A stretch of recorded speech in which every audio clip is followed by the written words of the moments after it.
Americans always doing things differently, not using the metric system, measuring temperatures in Fahrenheit, driving mostly automatic cars, calling football or soccer. For at least one of those things, we can blame the British. While most of the world refers to the sport as football, the name soccer, which Americans use, came directly from Britain around 200 years ago. Surprisingly, it was actually still used interchangeably with football until well into the 20th century.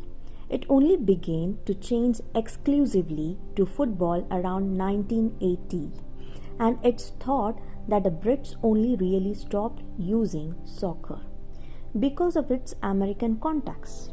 So they invented it, we kept it, and they abandoned it because we kept it.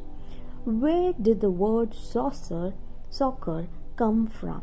Several games involving a ball, whether it be a hitting, kicking, throwing, etc., were often referred to as different forms of football back in the 1800s.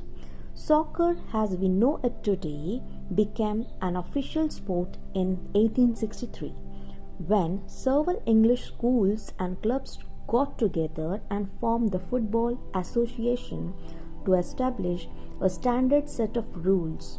Rugby was then known as rugby football, so it was necessary to distinguish the two.